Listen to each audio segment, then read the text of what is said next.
નમસ્કાર. ચલો આજે વાત કરીએ ભારતના એજ્યુકેશન સિસ્ટમમાં આવેલા એક બહુ જ મોટા બલ્કિ કહી શકાય કે ઐતિહાસિક બદલાવ વિશે. જી હા, નવી શિક્ષણ નીતિ. આ કોઈ નાનો સૂનો ફેરફાર નથી. પૂરા 34 વર્ષ પછી આવેલી આ નીતિ આખી સિસ્ટમને બદલવાની તાકાત રાખે છે. તો ચલો ઊંડાણમાં ઉતરીને સમજીએ કે આખરે આ છે શું. તો સૌથી પહેલો અને સૌથી મોટો બદલાવ જે આંખે વળગે એવો છે તે છે આખું માળખું. અત્યાર સુધી આપણે બધા 10+2 સિસ્ટમથી પરિચિત હતા, બરાબર? હવે એ ભૂલી જાઓ. એની જગ્યાએ આવી ગયું છે 5+3+3+4નું નવું માળખું. હવે આ ખાલી આંકડાઓની રમત નથી, પણ શિક્ષણના દરેક સ્ટેજને જોવાનો આખો દૃષ્ટિકોણ જ બદલાઈ ગયો છે. પણ સવાલ એ છે કે આટલા મોટા ફેરફારની જરૂર પડી જ કેમ? વેલ, એ સમજવા માટે થોડું પાછળ જવું પડશે. તમને જાણીને કદાચ નવાઈ લાગશે કે આની પહેલાંની જે મેજર એજ્યુકેશન પોલિસી હતી એ છેક 1986માં બનેલી હતી. હા, ઓલમોસ્ટ 34 વર્ષ સુધી આપણી શિક્ષણ વ્યવસ્થામાં કોઈ મોટો નીતિગત સુધારો થયો જ નહોતો. તો આજે 2020ની નવી નીતિ છે ને, એ આટલા મોટા ગેપને પૂરી કરે છે. 34 વર્ષ, જરા વિચારો.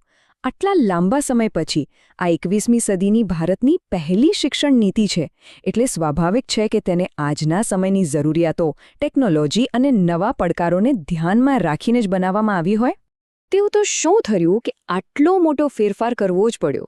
ચાલો, એક ખાસ ઘટના પર નજર કરીએ જેણે આ નવી નીતિને ફક્ત જરૂરી જ નહીં પણ એકદમ અનિવાર્ય બનાવી દીધી. અહીં આપણે 1986થી 2020 સુધીની આખી સફર જોઈ શકીએ છીએ. પણ આમાં જે ટર્નિંગ પોઈન્ટ હતો, જેણે બધું બદલી નાખ્યું, એ આવ્યો 2009માં. હા, 2009માં આવ્યો રાઇટ ટુ એજ્યુકેશન એક્ટ, એટલે કે આરટી. આ કાયદો એક ગેમ ચેન્જર સાબિત થયો. તેણે 6 થી 14 વર્ષના દરેક બાળક માટે શિક્ષણને મફત અને ફરજિયાત કરી દીધું.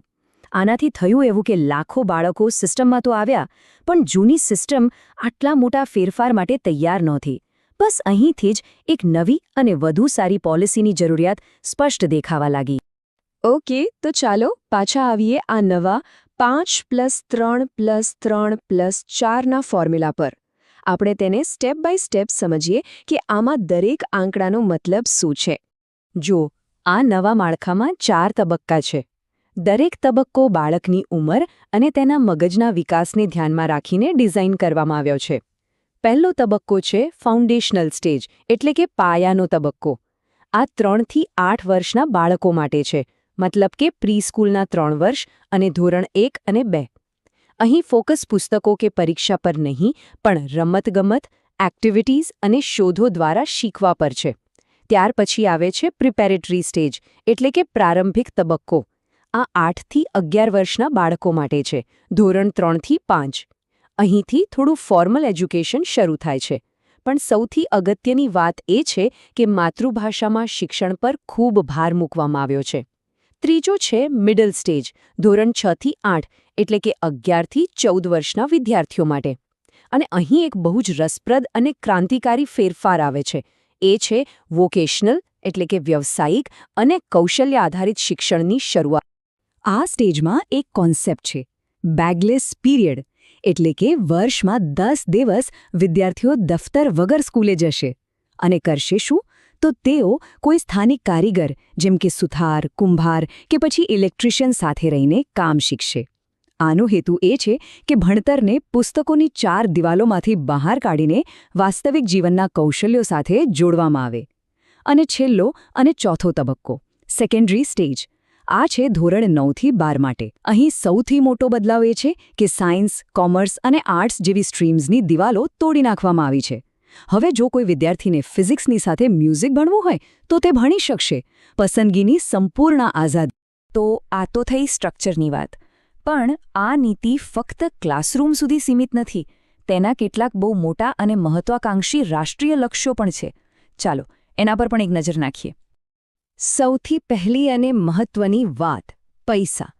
આ નીતિનું લક્ષ્ય છે કે શિક્ષણ ક્ષેત્રમાં જે સરકારી ખર્ચ છે તેને વધારીને દેશની કુલ જીડીપીના 6% સુધી લઈ જવામાં આવે. આ એક બહુ મોટો આંકડો છે. બીજું, એનરોલમેન્ટ, એટલે કે કેટલા બાળકો શિક્ષણ મેળવી રહ્યા છે. અહીં 2 મોટા ટાર્ગેટ છે. 2030 સુધીમાં સ્કૂલ લેવલ પર 100% એનરોલમેન્ટ, એટલે કે દરેક બાળક સ્કૂલમાં હોય અને 2035 સુધીમાં હાયર એજ્યુકેશન એટલે કે કોલેજમાં એનરોલમેન્ટ 50% સુધી પહોંચાડવું.